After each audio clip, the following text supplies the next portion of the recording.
Simon Farnaby.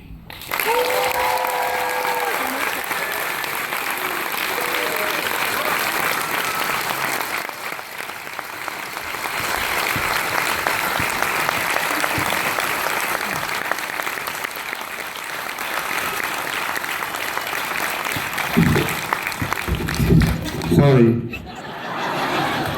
And so much better with clothes on. And next, let us bring on Ben Willbond.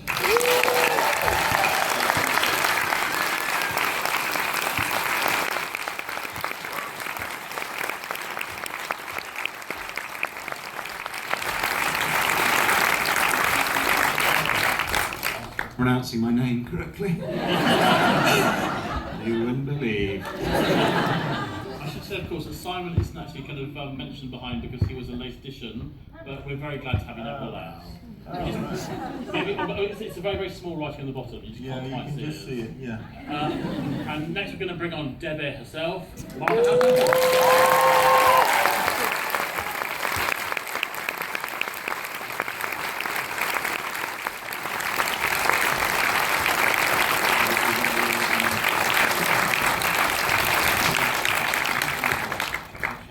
Going on to our two winners of the Battle of the Beards competition. Let's bring on first of all Larry Rickard.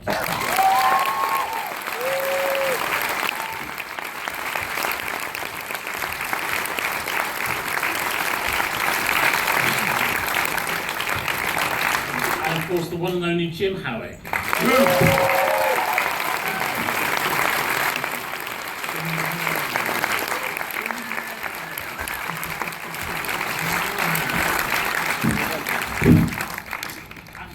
Kind of beard off, couldn't we? So we have never. I'm not sure we've ever had all six of you on stage at the same time. I think this might be our fifth event between Oral Histories and Bill and Yonderland. So do you think we're going to have a full six today? I don't know. I genuinely don't know. Well, I can tell you, off his deathbed, feeling very unwell, we have Mr. Matt Baynton.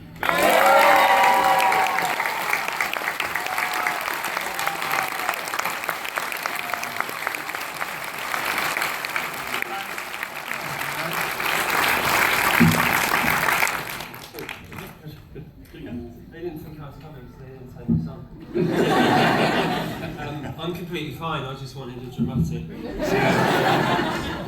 So basically, Jim, you and I are going to share the germs now. We've got, It's fine, I've got quite a week. Yeah. So, we've obviously just watched the first two episodes of Series 3. Just wanted to sort of start off with, I mean, it strikes me that much as I enjoyed Series 1 and Series 2, with each series it does seem to, it feels it's getting better and it's funnier and you really obviously get into the characters. Is that because it's easier to write now in terms of because you know the characters and that world so well? I don't know. I think it was the hardest. It was probably the hardest series to write because you don't want to kind of. You're always trying to do something that you feel is slightly better than the one before, and try that a little harder. And also, while we like to put in those little fun cameo moments from characters you've seen before. We try and stick to the rule of each episode. You don't know what's going to come up. New worlds, new characters, and obviously each series that becomes a little more challenging. So it took a long time to write, but that's part of the joy of it. Is then when you go through that process and get to the end and feel like you've got an episode you're proud of, you feel that much more proud of it because it's not always an easy journey. They did take a while. Just give us a little insight into how the writing. And the first thing they said was, our villain's called Cuddly Dick. And I said, what? Yeah, and that we kept hold of that. And would you like to play Dick yourself? I don't know. I think we always knew that. I think we always. I mean, did you know that Stephen Fry was coming in for that role? No, did you write that first? it was one of those things that never ever happens. But normally you draw up a list of people, you put a name at the top, and you accept that you'll end up casting the person at number 13 and then telling people he was the only person we ever considered. This is genuinely, in my experience, the first only time where name was the only person, even when we were just talking about the character in the writing room in the first sort of week, we kept, because he had to be sort of friendly and avuncular and cuddly, but also very, very smart, his name kept coming up. And so as soon as we got to casting it, we just sent him a letter and thought, well, we can ask. And because we had sort of association with him before he presented the sort of the BBC One version of Horrible Histories we did. And so I just sort of sent him a letter and some details on the show, and he sort of said, no, I've seen it, I really like it, I'd love to do it. And so, yeah, never happens. So how does that, so for example, Martha and Larry wrote the first episode, and different episodes are written by different members of the cast. So so there's a sort of rule, well, I'd say there's a story arc drawn up, and which you obviously have to sort of follow. And then are you literally working both in the same room together or writing bits? I mean, how does that work? Larry and I work in the same room, don't we, Larry? Yeah, we try. We try and get on. We kind of do all the sort of beats of each episode as a group as much as we can, and then the people who go off and do their individual episodes or work as partners or whatever, and then kind of do that privately, and then it all comes back into the group again, so that everyone kind of goes through it and gives notes and stuff. So it's quite collaborative in that way. I like to write naked, so nobody wants to write that. Actually, it's true. Me and you have written an episode, we have, but not we in the have. same room because of your Unity clause. It's funny, yeah. But it is one of the challenges actually of doing 3 series is to come up with each series. We can't do nude jokes again. We've done them, and then this time. Larry, it's a great joke. We just keep, it's a real challenge to keep coming up with those. Mainly Larry does them. You me. Makes me take my clothes off. That's fair. Are there any kind of natural writing partnerships that you always kind of gravitate towards? Or They're all unnatural. We've swapped around. Yeah, we have. Yeah. Car keys in the hat. Yes. Yeah, I've written with everyone except Matt, so I don't know what that says about me. We've written quite a bit together. Yeah. I've written with Ben. And when you're all kind of writing your individual scripts, obviously there are existing characters who are already going to play those. But in terms of some of the incidental and other roles, are you writing them thinking, I really want to play this one? Or how do you kind of apportion out who plays what? We all want to play everything, I think. Yeah.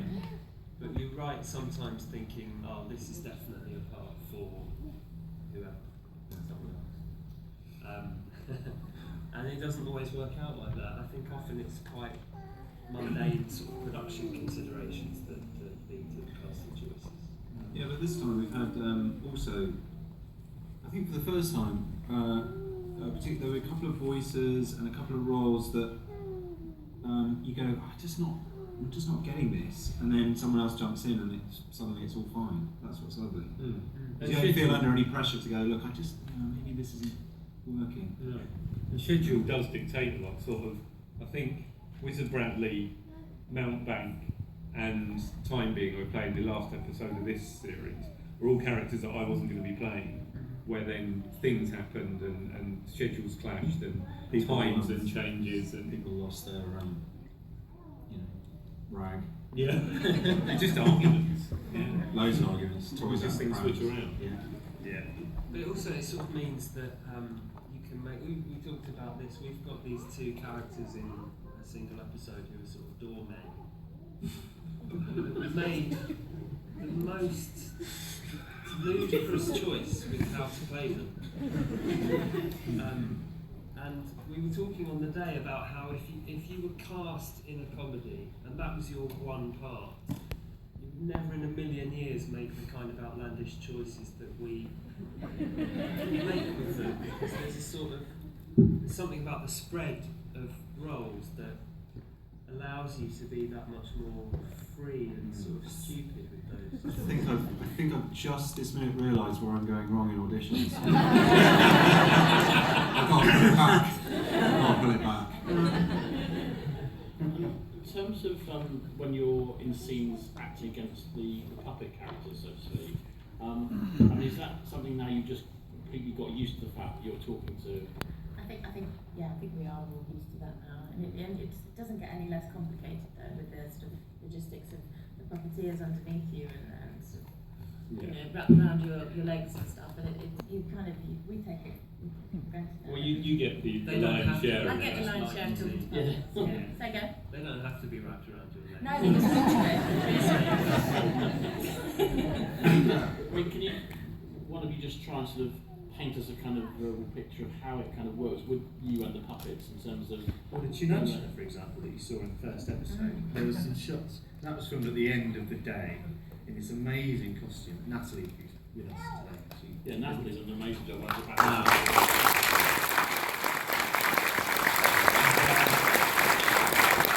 costume was built to house 2 extra puppeteers.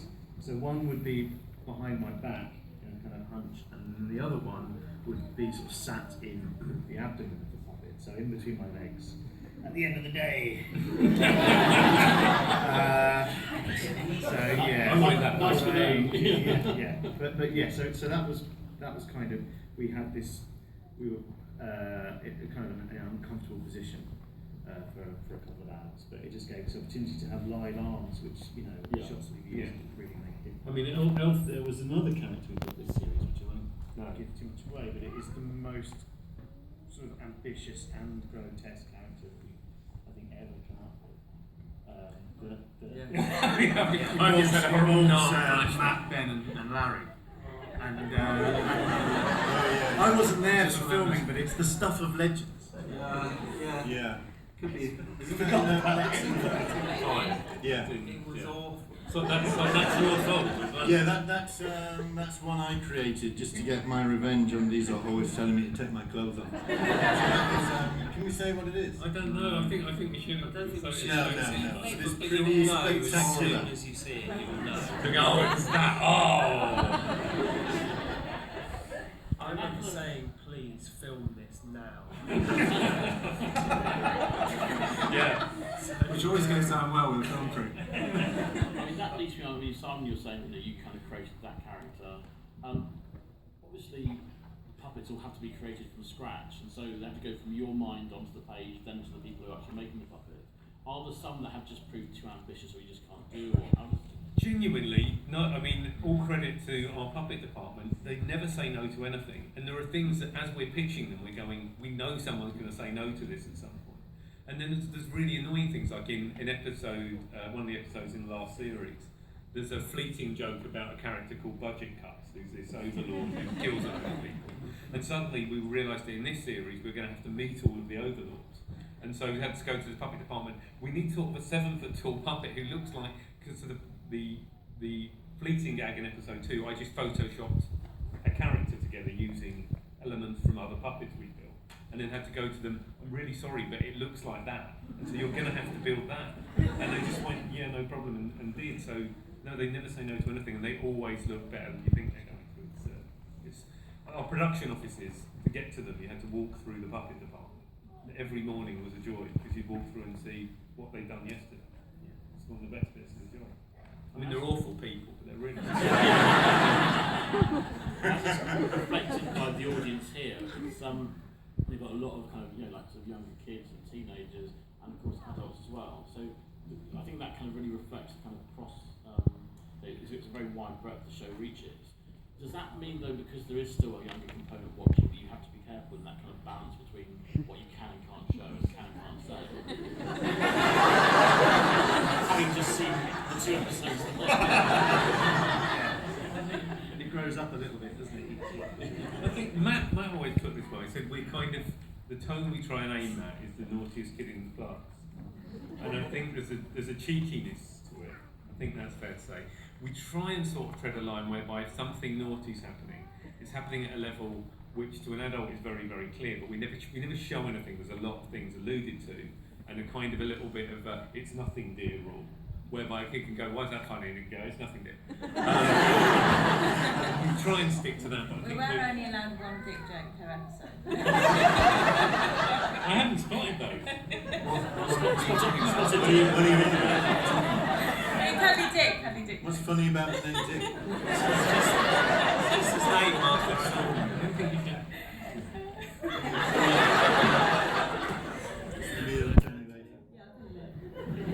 That's also basically my father-in-law's name. He's going to kill me. Martha, obviously when you're playing a character like Debbie, who is kind of so central to that world, it means that obviously you do miss out sometimes on playing some of those extra roles. But last season, obviously, you played the dual role of Imperatrix, and that must have been a lot more exciting, wasn't it? Yeah, well, yeah, I mean, I did enjoy playing Imperatrix, but I hated the costume so much. It was so uncomfortable.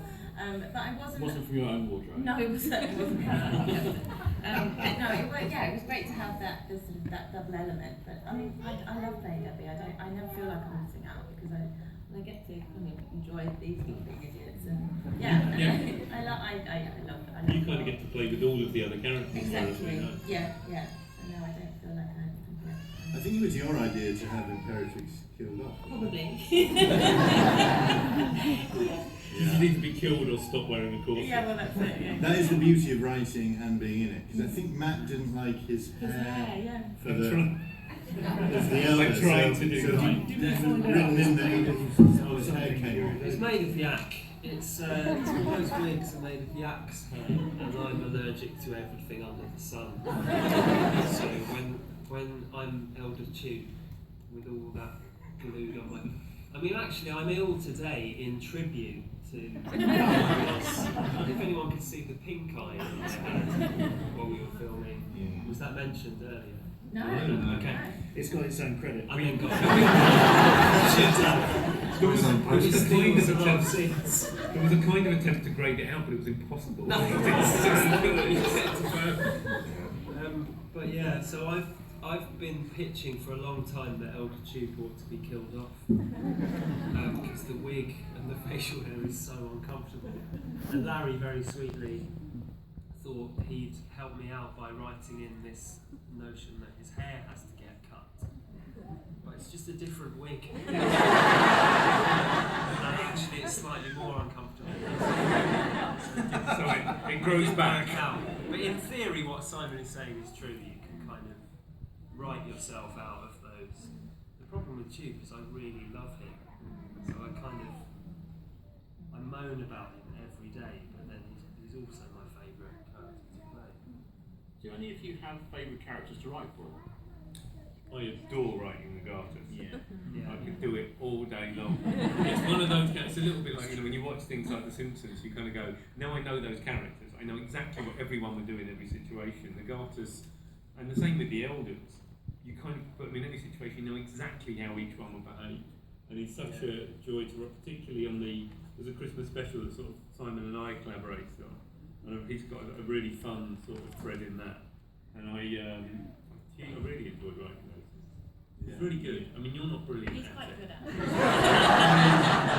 I try and do justice to your words. I think you're writing better than I do. I think you're finding it. I'm saying it now. If we can get to 10 series, then I might just have sort of nailed it. And because you're all involved in the writing process, does that mean you can improvise a bit on set and try new things, or are you pretty rigid with once the script is there, it's law? Jim is in the cast, so you can't. Mathew's not. Scripts mean nothing to me. I have to feel it. We have our first assistant director here with us as well, Adam Locke, who is a consummate timekeeper. Where's that? But also allows us to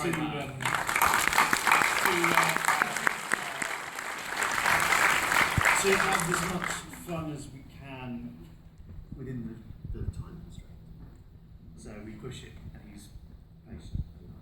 I mean, like It's usually tags, isn't it? It's Yeah. usually sort of, you get to the end of what's scripted, and our directors know us well enough to not shout cut immediately, and just to see what comes up. And sometimes, we'll always do something, and sometimes, I don't know, only really 1 out of 10 will make it in, but those moments are often particularly funny because there's the scene you were talking about before with you and Jim as the doorman, in the edit that was almost impossible because you'd improvised each take. There was a different ending and they were all brilliant. I'm trying to work out which one to use. At one point, it's like a page long, the scene. At one point, it had like a 2.5 minute version of that scene. But the scene around the table, the scene in the kitchen around the table was particularly difficult. It was an afternoon, I think we'd all had a big lunch. And the machine gun moment was quite good. He had a line He turned it into a one-act play. He reminds the whole of Full Metal Jacket. So The funny. you and Ben with the fight as well. That was That's true. That was impressive. Well, actually, maybe I should re-ask the question. Is it a case of saying, was there ever a script to begin with? And I mean, actually, one other thing I should say, you've got people in the audience. We have got two of the young actors from the show. We've got Grace and Mathew here. Where are they? Where are Grace and Mathew? Are they here somewhere? Oh, there we go. Mathew putting his hand up and Grace there. Yes, just take a stand. Yeah, stand up.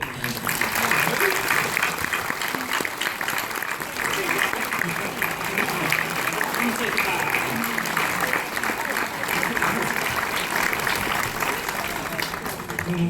Come and take a bow. Take a bow.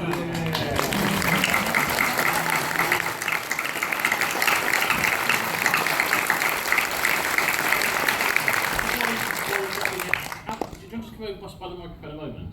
So how did you get into the show? What happened? Did you have to audition or what happened? I had to go to a casting. Casting, you see, I'm a great professional, which I've seen. Yeah. So you went to a casting, how did that go? Well, obviously went well, but what did you I had to do my lines. Yeah. Or whether that alone made you stand out from all the rest. And that was that. I think that's what won it. Larry, were you in the room when they were doing the casting? No, we saw them on. We were writing at that point, so we saw both the guys on tape, and were just brilliant. You'll see this series more than we have done before. They play a lot more through it, and particularly in the Christmas episode, there's a little thread with the kids, which is just lovely.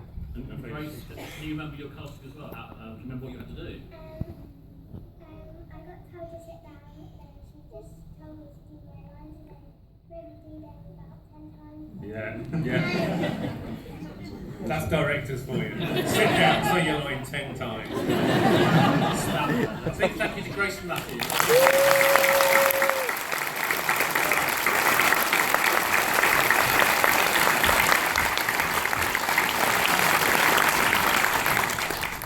That's professional for you. Is there any member of the cast who is better at learning their lines than others?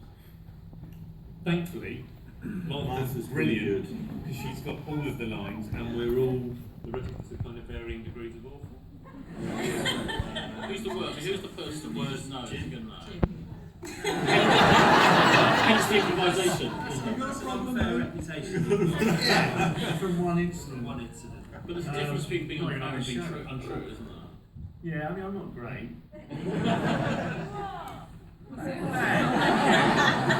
I mean, thanks Imogen. Yeah, there you go. Just sorry, because you've actually got a lot of other work, haven't you? Yeah, exactly. I'm moonlighting most of the time. Yonderland's the Judas Project. No, it's You've got to clear out all the Shakespeare soliloquy. yeah, of course, yeah. I apply myself. I have a method. Where's this going? It's a lie. This is Jim reaching for his lines. And is there anybody in the cast who is more likely to kind of corpse? In terms of like they're going to start laughing, I'm going to ruin the scene, and that's that's probably me. Is it? I'm terrible at course. There are bad combinations. Yeah. There's a bit where Matt says in that second episode, "We need to get on the roof." There's actually no clean cut of that. You just see me laughing. I have a really awful habit which looks like self-indulgence of corpsing my own ideas. It's something like roof. I'd have thought, I'm going to say roof. It's going to be funny. Before I even get to that line, corpsing an idea. It's bad, isn't it? It's the naughtiness. My favourite thing that you do is when the shot's not on you, you improvise something different. So that the shot's on say me, for example, and I am corpsing at something you're doing that's not even on camera.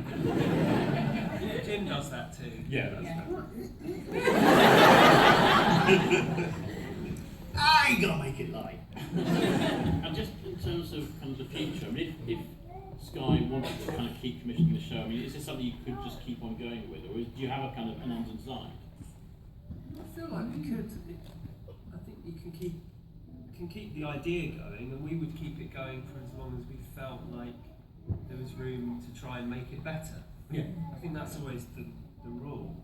If you think we've peaked and we're just going to try and match the last series for quality, then it's only going to be slightly worse, I think.